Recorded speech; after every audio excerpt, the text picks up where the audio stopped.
வணக்கம். தமிழக அரசு சமீபத்துல சில முக்கியமான அறிவிப்புகளை வெளியிட்டிருக்கு. தேர்தல் தேதி, புது ரூல்ஸ், வானிலை எச்சரிக்கைன்னு எல்லாத்தையும் பத்தி இந்த விரிவான தொகுப்புல நாம பார்க்க போறோம். வாங்க ஆரம்பிக்கலாம். சரி, வாங்க நேரடியா விஷயத்துக்கு போயிடலாம். எல்லாரும் எதிர்பார்த்துட்டு இருந்த அந்த பெரிய செய்தி வந்துருச்சு. 2026 சட்டமன்ற தேர்தலுக்கான அதிகாரப்பூர்வ அறிவிப்பு இதுதான். ஆமாங்க. இந்திய தேர்தல் ஆணையம் நம்ம தமிழ்நாட்டோட சேர்த்து மொத்தம் 5 மாநிலங்களுக்கான முழு தேர்தல் அட்டவணையும் வெளியிட்டிருக்காங்க. இந்த அட்டவணையை கொஞ்சம் பாருங்களேன். நம்ம தமிழ்நாட்டை பொறுத்த வரைக்கும் 234 தொகுதிகளுக்கும் ஒரே நாள்ல, அதாவது ஏப்ரல் 23ஆம் தேதியே தேர்தல் நடக்க போகுது. மேற்கு வங்கத்துல மட்டும் 2 கட்டமா ஏப்ரல் 21 அப்புறம் 23ல நடக்குது. கேரளா, அஸ்ஸாம், புதுச்சேரியில ஏப்ரல் 9ஆம் தேதியே தேர்தல் முடிஞ்சிடுது. ஆனா இதுல ரொம்ப முக்கியமான விஷயம் என்னன்னா, இந்த 5 மாநிலங்களுக்கும் ஓட்டு எண்ணிக்கை மே 4ஆம் தேதி ஒரே நாளில தான் நடக்க போகுது. அப்போதான் உண்மையான பரபரப்பே ஆரம்பிக்கும். இந்த 5 மாநிலத்திலயும் சேர்த்து மொத்தம் எத்தனை கோடி பேர் ஓட்டு போட போறாங்க தெரியுமா? நினைச்சு பாருங்க, 17.4 கோடி பேர். இது பல நாடுகளோட மக்கள் தொகையை விட அதிகம். இத்தனை பேரும் அவங்களுடைய ஜனநாயக கடமைய செய்ய போறாங்க. இவ்ளோ பெரிய மக்கள் தொகைக்கு ஓட்டு போட ஏற்பாடு செய்யணும்னா சும்மாவா? நாடு முழுக்கவும் சேர்த்து மொத்தம் 2.19 லட்சம் வாக்குச்சாவடிகள் அமைக்க போறாங்க. எவ்வளோ பெரிய ஏற்பாடு பாருங்க.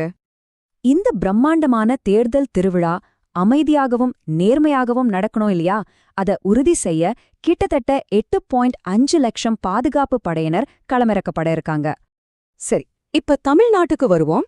இங்க சில பிரத்யேக ஏற்பாடுகளும் செஞ்சிருக்காங்க.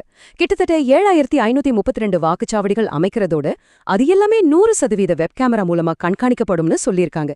இது ரொம்ப முக்கியமான அம்சம். அது மட்டும் இல்ல, ஓட்டு போட போகும்போது செல்போனை உள்ள எடுத்துட்டு போக முடியாது. கூட்ட நெரிசலை தவிர்க்கிறதுக்காக ஒரு பூத்துக்கு அதிகபட்சமா 1200 வாக்காளர்கள் மட்டும்தான். தேர்தல் தேதி அறிவிச்சாலே போதும், உடனே ஒரு விஷயம் அமலுக்கு வந்துரும். அதுதான் தேர்தல் நடத்தை விதிகள். அதாவது எல்லாருக்குமே சில புது கட்டுப்பாடுகள் வந்துரும். அது என்னென்னு பார்க்கலாம். இது ரொம்ப ரொம்ப முக்கியமான தகவல். நீங்க 50,000 ரூபாய்க்கு மேல பணமோ அல்லது விலை உயர்ந்த நகைகளோ எடுத்துட்டு போனீங்கன்னா அதுக்கு முறையான ஆவணங்கள், அதாவது பில்லோ ரசீதோ கண்டிப்பா உங்ககிட்ட இருக்கணும். அப்படி இல்லைன்னா பறக்கும் படையினர் அதை பறிமுதல் செய்ய வாய்ப்பு இருக்கு. சோ கொஞ்சம் கவனமா இருங்க. சரி, தேர்தல் விஷயங்கள் ஒரு பக்கம் இருக்கட்டும். அரசியல் களத்துல இன்னொரு முக்கியமான செய்தியும் இப்ப பரபரப்பா பேசப்பட்டுட்டு இருக்கு. அது தமிழக வெற்றிக் கழக தலைவர் விஜய் சம்பந்தப்பட்ட விஷயம். என்ன விஷயம்னா, கரூர் மாவட்டத்துல செப்டம்பர் 27ஆம் தேதி நடந்த ஒரு பிரச்சார நிகழ்வுல ஒரு சம்பவம் நடந்திருக்கு. அது சம்பந்தமா விஜய் கிட்ட சிபிஐ விசாரணை நடத்திட்டு வரதா தகவல்கள் சொல்லுது. இந்த விசாரணை இதோட முடியல. சிபிஐ தரப்புல இருந்து என்ன சொல்றாங்கன்னா, விசாரணை இன்னிக்கும் நாளைக்கும் தொடரும்னு சொல்லியிருக்காங்க. இதோட அடுத்த கட்ட நகர்வுகள் எப்படி இருக்கும்னு எல்லாரும் உன்னிப்பா கவனிச்சுட்டு வராங்க.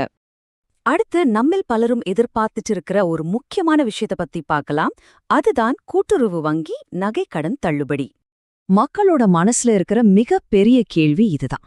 5 சவரன் வரையிலான நகைக்கடன் தள்ளுபடி செய்யப்படுமா? அரசாங்கம் என்ன முடிவெடுக்க போகுது?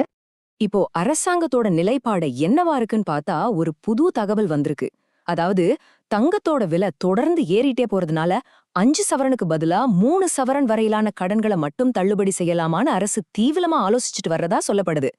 இது ஒருவேளை அரசாங்கத்துக்கு ஏற்படக்கூடிய நிதிச்சுமையை குறைக்கிற ஒரு முயற்சியா இருக்கலாம். ஒருவேளை எதிர்காலத்துல எந்த தள்ளுபடியை அறிவிச்சாலும் அதுக்கு 2 முக்கியமான விதிகள் இருக்கும்னு சொல்றாங்க. ஒன்னு, ஒரு குடும்பத்துக்கு ஒரு கடன் மட்டும்தான் தள்ளுபடிக்கு எடுத்துக்கப்படும். 2வது, உங்க ரேஷன் கார்டையும் ஆதார் கார்டையும் கண்டிப்பா இணைச்சிருக்கணும். இறுதியா நாம எல்லாருமே தெரிஞ்சுக்க வேண்டிய ஒரு முக்கியமான பொது பாதுகாப்பு அறிவிப்பை பத்தி பார்க்கலாம். இது வானிலை சம்பந்தப்பட்ட ஒரு எச்சரிக்கை. வானிலை ஆய்வு மையம் ஒரு புது எச்சரிக்கை விடுத்திருக்காங்க.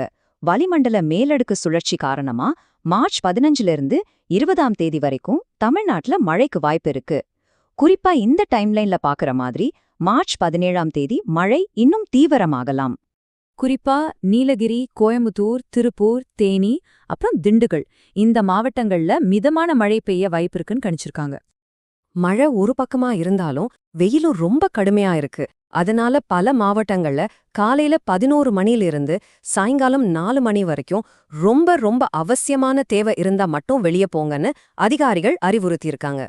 இப்ப பாத்தீங்கன்னா தேர்தல் தேதியிலிருந்து பணம் எடுத்துட்டு போறதுக்கான புது விதிகள், கடன் தள்ளுபடி பத்தின ஆலோசனை, வானிலை மாற்றங்கள்னு இந்த அறிவிப்புகள் எல்லாமே வரப்போற வாரங்கள்ல நம்மளோட அன்றாட வாழ்க்கையிலயும் நம்ம எடுக்கிற முடிவுகள்லயும் ஒரு தாக்கத்தை ஏற்படுத்த போகுது.